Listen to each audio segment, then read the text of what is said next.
Assalamualaikum dear students, how are you today? You will be fine, I hope so. आज हम पढ़ेंगे electronegativity के बारे में। इलेक्ट्रोनेगेटिविटी बहुत ही आसान सा टॉपिक है। इसको समझने के लिए आपको एक छोटी सी ऑब्जर्वेशन देखनी होगी। वो ऑब्जर्वेशन कुछ इस तरह से थी कि जब हम बॉन्ड्स देखते, जैसे कि हाइड्रोजन और हाइड्रोजन के दरमियान, जैसे हाइड्रोजन का एटम दूसरे हाइड्रोजन के एटम के करीब आता और आने के बाद ये एक मॉलिक्यूल बन जाता। तो इसी तरह से अगर हम दोबारा ये देखते कि हाइड्रोजन और फ्लोरीन के दरमियान मिसाल के तौर पर अगर बॉन्ड बनता, हाइड्रोजन का एटम जब फ्लोरीन के एटम के करीब आता और एक बॉन्ड बनता है दोनों के दरमियान, तो हमें कुछ और देखने को मिलता। वो क्या? यानी यहां पर इस तरह के मॉलिक्यूल की शेप नहीं थी जैसे कि हाइड्रोजन के मामले में थी। आप ये सोच लीजिए कि ये जो पूरा मॉलिक्यूल है ये असल में एक इलेक्ट्रॉनिक क्लाउड है। मतलब मॉलिक्यूल में दो न्यूक्लियाई हैं, जैसे कि एक न्यूक्लियस ये रहा और दूसरा न्यूक्लियस ये रहा, और दोनों न्यूक्लियाई के गिर्द यहाँ पर इलेक्ट्रॉन है।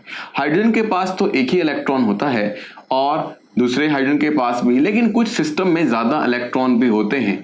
मैं फिलहाल ऐसे सिस्टम के बारे में बात कर रहा हूं जहां पर मॉलिक्यूल में सिमिलर एटम्स हों। तो अगर आप यहां पर Cl ले लें या F ले लें तो इलेक्ट्रॉन ज्यादा होंगे। तो बहरहाल इलेक्ट्रॉनिक क्लाउड को दिखाने के लिए यहां पर ये शेप बनाई गई ताकि ये समझाया जा सके कि जो इलेक्ट्रॉनिक क्लाउड है वो यूनिफॉर्मली न्यूक्लियाई के गिर्द मौजूद है या उनको पकड़े हुए है और एक मजबूत मॉलिक्यूल बन गया है। लेकिन इसी तरह से जब हमने यहां देखा तो हमें एक नई शक्ल नजर आई। हमें कुछ ऐसा नजर आया कि हाइड्रोजन के करीब जो हमारे पास इलेक्ट्रॉन डेंसिटी या इलेक्ट्रॉन है वो कम है और जो फ्लोरीन है वहां पर ज्यादा है। तो आपको कुछ शक्ल मॉलिक्यूल की एक डिस्टॉर्ट होती नजर आई। मतलब अगर यहां पर थोड़ी सी सिंप्लिसिटी के साथ बात की जाए तो ये होगी कि जो इलेक्ट्रॉन्स यहां मौजूद होने चाहिए थे सिस्टम में वो ज्यादातर बह रहे थे या चले गए थे किसी एक सिमत में, जैसे कि फ्लोरीन की तरफ ज्यादा और हाइड्रोजन के पास कम। यानी फ्लोरीन के न्यूक्लियाई के पास या कह लीजिए इसके एटम के पास कुछ ऐसा जरूर था जो कि इस इलेक्ट्रॉन डेंसिटी को अपनी तरफ खींच रहा था। यहां पर दो सिस्टम्स आपको समझ में आ रहे हैं। एक वो सिस्टम या ऐसा मॉलिक्यूल जो होमोन्यूक्लियर है, इसको आप होमोन्यूक्लियर डायटोमिक मॉलिक्यूल बोल सकते हैं। जबकि दूसरा सिस्टम आपके पास जो मौजूद है ये हेट्रोन्यूक्लियर है, इसको आप हेट्रोन्यूक्लियर डायटोमिक बोल सकते हैं। अब यहां पर थोड़ा सा आपने अच्छी तरीके से ऑब्जर्व करना है। बॉन्ड तो ऐसी ताकत होती है जो एटम्स को आपस में जोड़ के रख सकता है। तो बॉन्ड सिमिलर क्यों नहीं है? ये बॉन्ड की फॉर्मेशन होमोन्यूक्लियर और हेट्रोन्यूक्लियर में चेंज क्यों आ रही है? इलेक्ट्रॉन किसी एक एटम की तरफ क्यों बह रहे हैं? इन सवालात के जवाबात ने हमें एक नई चीज सीखने का मौका दिया और वो थी इलेक्ट्रोनेगेटिविटी। तो ये कहना शुरू किया गया कि किसी मॉलिक्यूल में जो स्पेशली हेट्रोन्यूक्लियर होगा, जब इलेक्ट्रॉन किसी खास एटम की तरफ चले जाएंगे तो वो एटम एक खास प्रॉपर्टी रखता होगा जो प्रॉपर्टी दूसरे एटम की निस्बत ज्यादा होगी।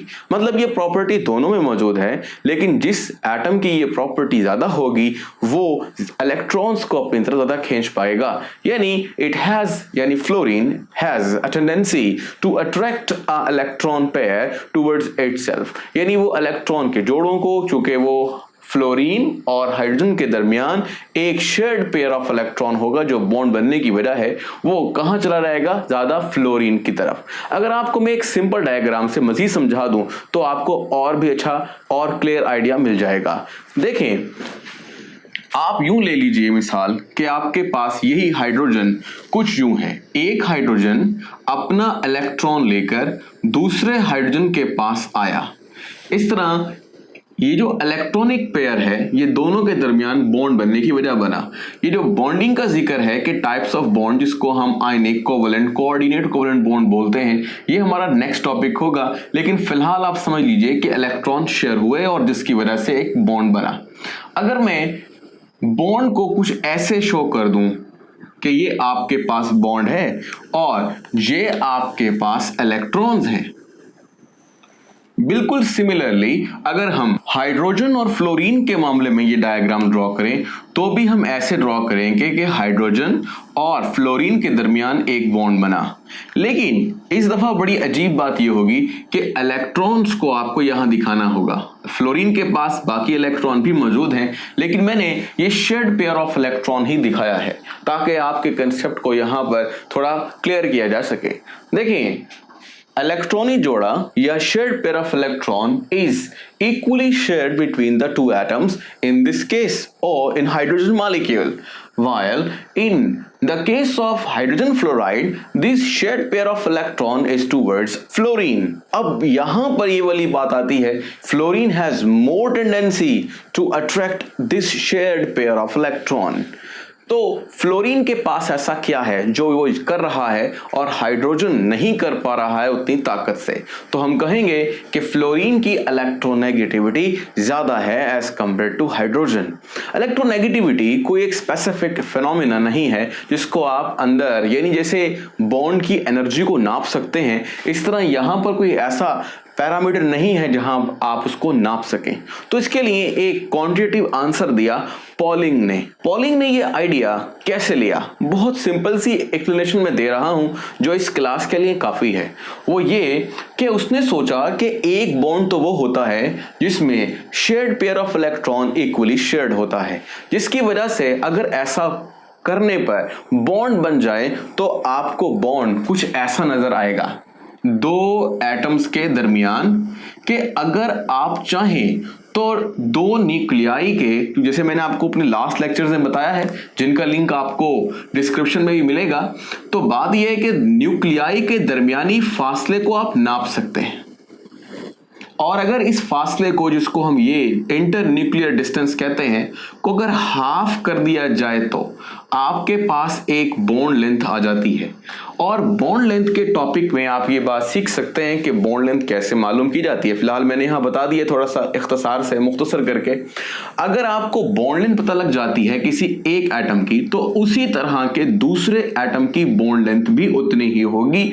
और इन बॉन्ड लेंथ की बुनियाद पर बॉन्ड लेंथ जितनी बड़ी होती है बॉन्ड एनर्जी उतनी कम होती है। मतलब जितने न्यूक्लियाई दूर दूर होंगे उनको अलग करना आसान होगा। बॉन्ड लेंथ जितनी छोटी होगी बॉन्ड एनर्जी उतनी ही ज्यादा होगी। बॉन्ड बनने पर ज्यादा एनर्जी निकलेगी और तोड़ने पर एनर्जी देनी पड़ेगी। यानी बॉन्ड लेंथ या बॉन्ड एनर्जीज यहां पर बहुत कीमती हैं जब बॉन्ड्स बन जाते हैं और उनकी बुनियाद पर काफी सारे फैसले किए जा सकते हैं। इसकी बुनियाद पर हम ये फैसला भी कर सकते हैं कि एटम्स जब करीब आकर बॉन्ड बनाएंगे तो बॉन्ड बनाने पर उस बॉन्ड की एनर्जी क्या होगी। तो ये करना आसान है। कब करना आसान है? ये तब जब दोनों एटम एक जैसे हों, यानी हमारा मॉलिक्यूल होमोन्यूक्लियर हो। लेकिन ये मामला यहां पर बिल्कुल मुख्तलिफ होगा, यानी यहां पर आप इसको कैलकुलेट नहीं कर सकते। मतलब यहां पर आपकी कैलकुलेशन रॉन्ग हो जाएगी। क्यों? क्योंकि जो शेयर्ड पेयर ऑफ इलेक्ट्रॉन है वो इक्वली शेयर्ड नहीं है और इस तरह से कितनी बॉन्ड लेंथ होगी ये कैलकुलेट करना या कह लीजिए थ्योरेटिकली बताना मुश्किल होता है। तो उसने सोचा कि अगर मैं एक काम करूं, क्या काम करूं, ये सोचकर कैलकुलेट करूं कि हाइड्रोजन और फ्लोरीन के दरमियान जो जोड़ा है इलेक्ट्रॉनी वो या इलेक्ट्रॉनिक पेयर है वो इक्वली शेयर्ड है और जिसकी वजह से जो आपके पास एनर्जी होनी चाहिए बॉन्ड की उसको आप एक्सपेक्टेड बॉन्ड एनर्जी भी बोल सकते हैं। तो एक्सपेक्टेड बॉन्ड एनर्जी कितनी होगी, यानी इसको उसने कैलकुलेट किया है। पर ये एक तरह की फर्जी है। फर्जी से मुराद है ये एक्चुअल नहीं हो सकती क्योंकि एक्चुअली तो मामला ऐसा है, पर आप ये सपोज कर लिया जाए तो इससे कुछ फायदा होगा।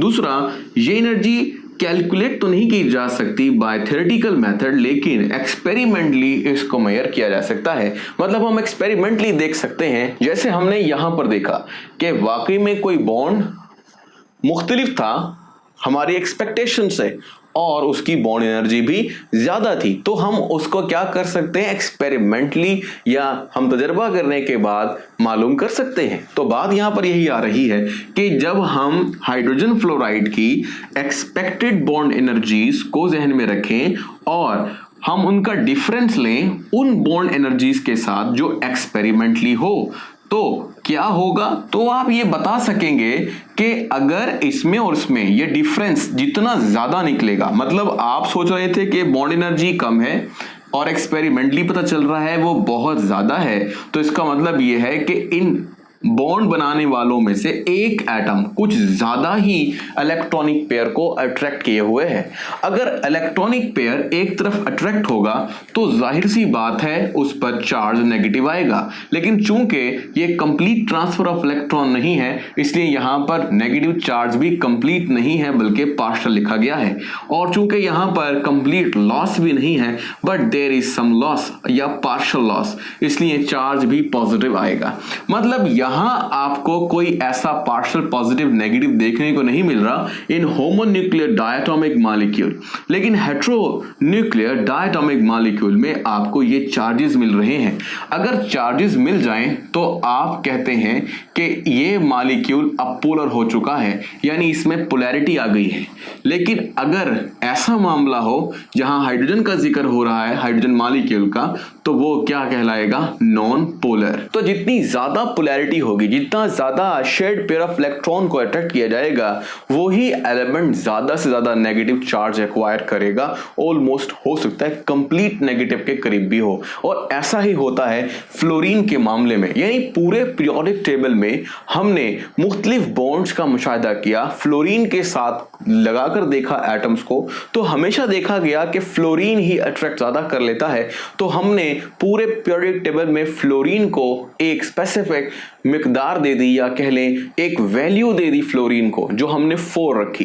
यानी 4 कोई अंदर से निकलकर बॉन्ड तोड़कर जोड़कर निकाली गई एनर्जी नहीं है। जैसे मैंने सिखाया कि पॉलिंग ने डिफरेंस लिया expected bond energies for a covalent bond का किसके साथ, एक्सपेरिमेंटली डिटरमिन्ड बॉन्ड एनर्जीज के साथ। ये एक मैथमेटिकल एक्सप्रेशन है, ये बड़ी क्लासेस में जाकर पोस्ट ग्रेजुएट्स के अंदर या मास्टर्स में बाकायदा तौर पर हमें डिराइव करना पड़ता है, लेकिन यहाँ पर डिराइवेशन की जरूरत नहीं है, यहाँ पर सिंपल इसका तज़किरा था तो मैंने लेकिन फिर भी कोशिश की है कि इसको मजीद एलैबोरेट कर दिया जाए। इतना काफी रहेगा। मतलब बात यह है कि आप पता लग गया कि इलेक्ट्रोनेगेटिविटी एक स्पेसिफिक वैल्यू है जो हमने आर्बिट्रेरी स्टैंडर्ड के तौर पर रखी है, मतलब हमने एक वैल्यू दे दी है 4।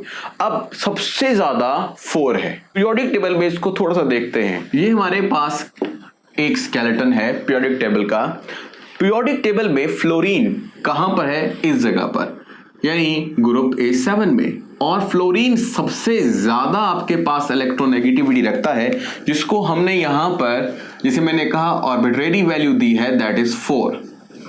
तो 4 सबसे ज्यादा है। अब जितने भी बाकी एलिमेंट्स होंगे उसकी इलेक्ट्रोनेगेटिविटी इससे कम होगी। जैसे मिसाल के तौर पर अगर हम जिक्र करते हैं left side of periodic table की, तो हमें यहां पर मिलता है फॉर एग्जांपल हाइड्रोजन।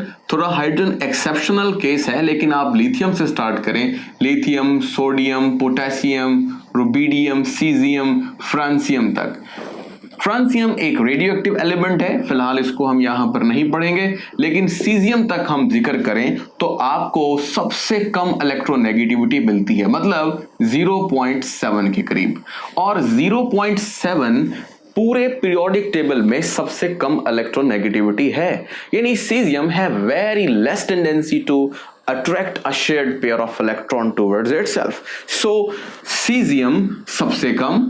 अगर हम इसी तरह ऊपर चलते जाएं तो रुबिडियम पर चलेंगे तो रुबिडियम की इससे ज्यादा होगी, पोटेशियम की थोड़ी ज्यादा होगी, मतलब पॉइंट्स में फर्क आएगा, जो बढ़ते बढ़ते फिर आखिर यहां तक पहुंचेगा जो मैं लिख रहा हूं ऑलमोस्ट 0.9।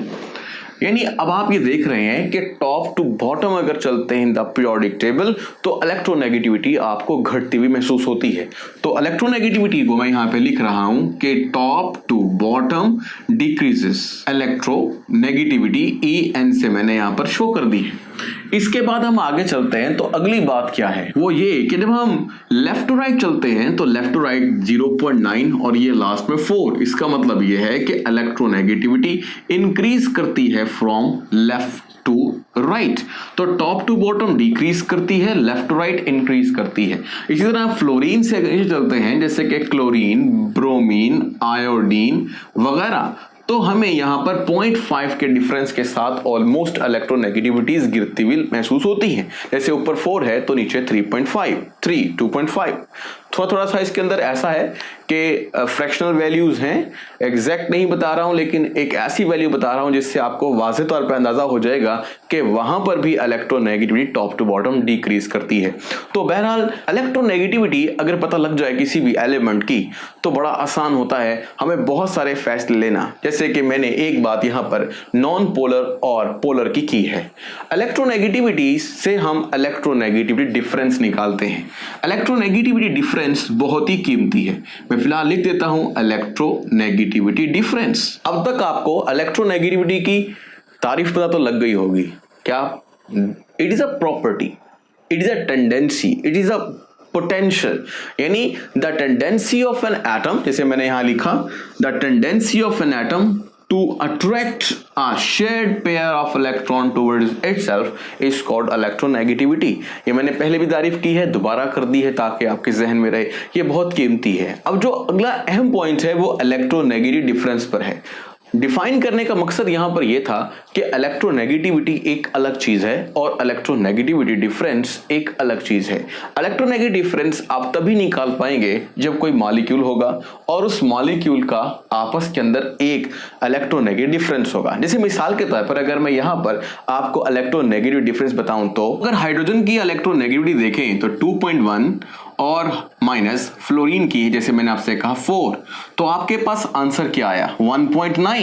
अब 1.9 एक इलेक्ट्रोनेगेटिव डिफरेंस है, यानी ये आपके पास एक डिफरेंस है, ये आपने अपने जहन में रखना है।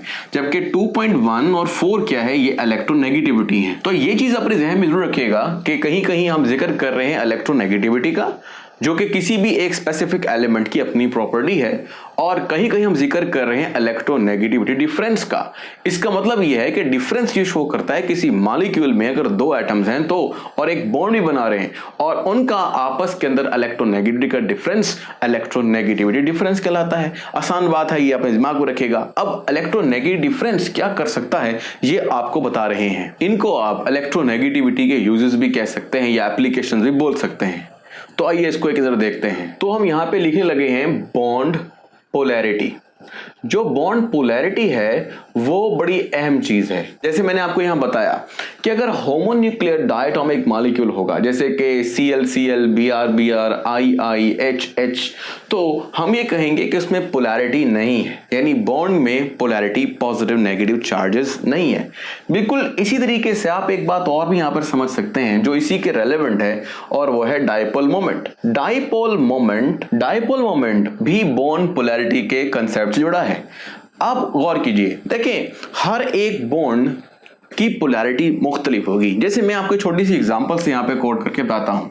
अगर हम कह रहे हैं कि फ्लोरीन की जो इलेक्ट्रोनेगेटिविटी है वो सबसे ज्यादा है और फ्लोरीन की, ब्रोमीन की, आयोडीन की कम होती जाती है, तो जाहिर सी बात है अगर मैं आपसे ये कहूं कि H और F के दरमियान एक बॉन्ड बन रहा है, इसी तरह से H और Cl के दरमियान बॉन्ड बन रहा है, इस तरह से हाइड्रोजन और ब्रोमीन के दरमियान बन रहा है, हाइड्रोजन और आयोडीन के दरमियान एक बॉन्ड बन रहा है, तो जब आप शेयर्ड पेयर ऑफ इलेक्ट्रॉन की सिचुएशन देखेंगे तो आप उनको ऐसे तौर पर जाहिर कर सकते हो कि यहां पर जो इलेक्ट्रॉनिक पेयर है जो एक हाइड्रोजन और एक फ्लोरीन के इलेक्ट्रॉन पर मुश्तमिल है वो सारा का सारा तकरीबन फ्लोरीन के पास है, लेकिन क्लोरीन के मामले में थोड़ा सा दूर है। क्यों? क्योंकि क्लोरीन की इलेक्ट्रोनेगेटिविटी फ्लोरीन से कम है, so it has less tendency to attract the shared pair of electron। Bromine की इससे कम है और हाइड्रोजन और आयोडीन की जो इलेक्ट्रोनेगेटिविटीज हैं वो कंपैरेबल हैं, इसलिए डिफरेंस भी ज्यादा नहीं रहेगा या ना होने के बराबर होगा, इसलिए यहां आपको ऑलमोस्ट इक्वली शेयर्ड नजर आ रहा है। तो आपने देखा कि इलेक्ट्रॉनिक जोड़े को हमारे एतबार से, या कह लीजिए कि अगर हम यही बात सिर्फ सोचें और ना सोचें कि इलेक्ट्रोनेगेटिविटी होती है तो इलेक्ट्रॉनिक पेयर को हमेशा दरमियान में होना चाहिए। लेकिन आप देख रहे हो कि यहां पर सफर ज्यादा कर लिया गया है, यहां पर सफर उसके मुकाबले में कम है, यहां पर और भी कम है, यहां पर ऑलमोस्ट नो डिस्टेंस कवरिंग, मतलब आयोडीन नहीं खींच पा रहा है हाइड्रोजन से इलेक्ट्रॉनिक जोड़े को। तो इसका मतलब क्या हुआ? इसका मतलब ये हुआ कि हर बॉन्ड दूसरे से मुख्तलिफ है क्योंकि उनके अंदर पोलैरिटी मुख्तलिफ है। फ्लोरीन का जो नेगेटिव चार्ज होगा वो बहुत ही अहम चार्ज होगा, यानी फ्लोरीन पर जो पार्शियल नेगेटिव चार्ज है वो काफी ज्यादा स्ट्रॉन्ग होगा बनिस्बत क्लोरीन के। यानी क्लोरीन का जो पार्शियल चार्ज है नेगेटिव वो कम है। जैसे हम मिसाल ले लेते हैं कि अगर हम यूं सोचें कि एक शख्स है और उसने यहां से लेकर वहां तक सफर करना है।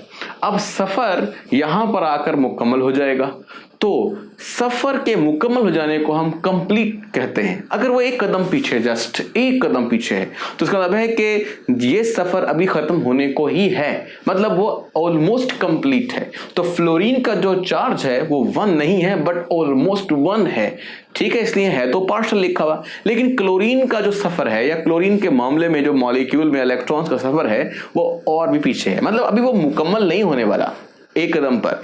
तो इसका मतलब यह है कि क्लोरीन का जो नेगेटिव चार्ज है वो ज्यादा कम है और इसी तरह से ब्रोमीन का जो नेगेटिव चार्ज है वो और भी कम है। चूंकि कोई भी मुकम्मल चार्ज नहीं है इसलिए हमने लगाए तो पार्शियल साइंस ही हैं, लेकिन ये पार्शियल साइंस भी मुख्तलिफ नौयत के हैं। यानी आप बोल सकते हैं कि ये थोड़ा ज्यादा और कम है, ये और भी कम है, ये और भी कम है।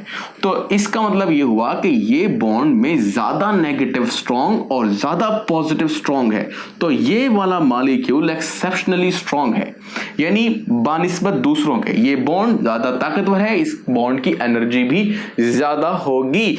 तो अब आपको बात समझ में आई कि अगर हर बॉन्ड की पोलैरिटी डिफरेंट है, भाई बॉन्ड पोलर है या नहीं पता लग गया, लेकिन उसकी पोलैरिटी कितनी है इसका ताल्लुक डायपोल मोमेंट से है, जो कि पैमाइश है पोलैरिटी को नापने के लिए। यानी it is a degree of separation of charges, कितना चार्ज सेपरेट हुआ है, पॉजिटिव और नेगेटिव में कितनी सेपरेशन हुई है, कितना एक तरफ यानी मॉलिक्यूल ज्यादा पॉजिटिव और दूसरी तरफ ज्यादा नेगेटिव है, ये आपको बताता है डायपोल मोमेंट। और डायपोल मोमेंट बाकायदा तौर पर एक वेक्टर क्वांटिटी है और इसकी एक स्पेसिफिक डायरेक्शन भी है। जैसे हम ये कह सकते हैं कि अगर ये हिस्सा नेगेटिव है और ये हिस्सा पॉजिटिव है तो positive to negative dipole moment की डायरेक्शन भी होती है। तो ये आपके पास दूसरी अहम बात आई कि डायपोल मोमेंट क्या है। डायपोल मोमेंट को हम आगे जाकर भी काफी हद तक एलैबोरेट करेंगे, बट अभी यहां पर इतना काफी रहेगा। और एक और बात भी हम यहां पर कर लेते हैं जो इसी से ही जुड़ी है, that is called bond energy. अब बॉन्ड एनर्जी क्या है भाई? बॉन्ड एनर्जी से मुराद यह है कि दो एटम्स के दरमियान जो बॉन्ड बन रहा है वो कितना स्ट्रांग है। भाई जाहिर सी बात है, जितना चार्ज सेपरेशन होगी, यानी यहां पॉजिटिव और नेगेटिव जितने स्ट्रांग होंगे उनके दरमियान अट्रैक्शन उतनी ही ज्यादा होगी। इस तरीके से हम क्या बोल रहे हैं? हम बोल रहे हैं HF का बॉन्ड ज्यादा स्ट्रांग, HCl का थोड़ा वीक, HBr का और भी कमजोर, इस तरह हाइड्रोजन आयोडाइड का ऑलमोस्ट नॉन पोलर। तो ये आपके पास एक सिंपल मेथड हुआ जिससे पता लगा कि बॉन्ड एनर्जी कितनी है। बॉन्ड एनर्जी के साथ यहां बॉन्ड लेंथ भी डाली जा सकती है, जितना बॉन्ड स्ट्रांग होगा बॉन्ड लेंथ उतनी छोटी होगी और वाइस वर्सा। तो ये थे आपके पास यूजेस भी कि इलेक्ट्रोनेगेटिविटी को पढ़ते हुए आप और क्या पढ़ सकते हैं। और ऊपर आपने सीखा कि ट्रेंड्स बिल्कुल वही हैं इलेक्ट्रोनेगेटिविटी के भी जो हमने आयनाइजेशन एनर्जी और इलेक्ट्रॉन एफिनिटी में पढ़े थे। यानी सेम ट्रेंड आप एक दफा याद कर लें तो बाकी ट्रेंड भी खुद ब खुद याद हो जाएंगे। और अगर आप इनको एक फैक्टर से जोड़ना चाहो, फैक्टर आपको दे देते हैं और वो है एटॉमिक साइज। यानी एटॉमिक साइज जितना ज्यादा बड़ा होगा, जैसे देखें अगर हम इस ग्रुप में चलते हैं तो सबसे छोटा साइज इसका है और बड़ा साइज इसका है। तो जितना एटॉमिक साइज बड़ा होगा उतनी ही इलेक्ट्रोनेगेटिविटी भी कम होगी। तो इनके दरमियान इनवर्स रिलेशनशिप हुआ। और सिमिलरली जब आप किसी पीरियड में रन करते हैं तो आपके पास अगर लिथियम इतना बड़ा है तो फ्लोरीन उसके मुकाबले में काफी छोटा होगा और इसलिए उसकी चूंकि एटॉमिक साइज छोटा हुआ तो इलेक्ट्रोनेगेटिविटी ज्यादा हुई। Fluorine is a very small atom so it has very large electronegativity. यहां पर आपको एक प्लस पॉइंट भी देते चलते हैं। प्लस पॉइंट ये होगा कि जो हमने यहां पर पोलैरिटी पढ़ी है, इस पोलैरिटी में अजीब बात देखने को आई। इलेक्ट्रॉन शेयर हुए जिसकी वजह से बॉन्ड बना, और अगर शेयरिंग ऑफ इलेक्ट्रॉन की वजह से बॉन्ड बनता है तो उसे कहते हैं कोवेलेंट बॉन्ड। लेकिन हमें यहां यह भी देखने को मिल रहा है कि इलेक्ट्रॉन्स का थोड़ा सा तबादला भी हुआ, मतलब कंप्लीट ट्रांसफर नहीं है, बट किसी एक एटम की तरफ तो इलेक्ट्रॉन मूव कर रहा है जिससे पॉजिटिव नेगेटिव चार्ज आ रहा है। और अगर चार्जेस की वजह से या चार्जेस की अट्रैक्शन की वजह से अगर बॉन्ड बन जाए तो उसको आयनिक बॉन्ड कहते हैं। अब फर्क क्या करेंगे कि ये कोवलेंट बॉन्ड है या आयनिक बॉन्ड है। कुछ लोग ये समझते हैं कि बॉन्ड या तो कोवलेंट होगा या फिर आयनिक होगा, लेकिन आपको ये बात बताते चलते हैं कि बॉन्ड दोनों कैरेक्टर रखता है, यानी वो कोवलेंट भी होता है और वो आयनिक भी होता है। शेयरिंग हो रही हो तो कोवलेंट है और चार्ज आ रहे हो तो आयनिक है। तो इसका मतलब ये है कि कोई भी कोवलेंट बॉन्ड जो आपको यहां नजर आए और स्पेशली हेटेरो एटम्स के दरमियान हो तो वो 100% कभी भी कोवलेंट नहीं होगा, उसमें आयनिकेटर पाया जाएगा। हाँ, अगर होमोन्यूक्लियर हुए तो चूंकि दोनों की इलेक्ट्रोनेगेटिविटी सेम होगी और इलेक्ट्रोनेगेटिव डिफरेंस भी फिर जीरो आएगा, और अगर इलेक्ट्रोनेगेटिव डिफरेंस जीरो आएगा तो हम कहेंगे कि बॉन्ड नॉन पोलर है और वो 100% कोवलेंट है। यानी आपको हेटेरो एटम में ये बात देखने को मिलेगी कि बॉन्ड कोवलेंट भी होगा और आयनिकेटर भी रखेगा। इसके लिए हमने एक छोटा सा स्केल भी डिवाइस किया है और वो स्केल कुछ इस तरह कहता है कि अगर 1.7 इलेक्ट्रोनेगेटिव डिफरेंस निकल आए किसी भी मॉलिक्यूल का तो उसमें इक्वल कंट्रीब्यूशन होगी, यानी वो इक्वली आयनिक होगा एज वेल एज कोवलेंट भी होगा। लेकिन अगर 1.7 से ज्यादा निकल आए, मतलब इलेक्ट्रोनेगेटिव डिफरेंस ज्यादा निकल आए, इसका मतलब है किसी एक एटम की इलेक्ट्रोनेगेटिव कुछ ज्यादा ही है जो कि बॉन्ड को ताकतवर बना रही है। चूंकि पॉजिटिव और नेगेटिव चार्ज ज्यादा स्ट्रांगली वहां पर आ गए हैं तो हम कहेंगे कि उस बॉन्ड की नेचर ज्यादा आयनिक है। और अगर 1.7 से कम हो जाए तो वो बॉन्ड कोवलेंट कहलाएगा। तो ये आपने अपने दिमाग में रखना है, इसको हम आगे जाकर भी आयनिक और कोवलेंट बॉन्ड के टॉपिक में जरूर डिस्कस करेंगे। तो अब तक के लिए इतना ही। सब्सक्राइब जरूर करें, लाइक करें और अगर दूसरों का फायदा चाहते हैं तो शेयर भी करें। अब तक के लिए अल्लाह हाफिज।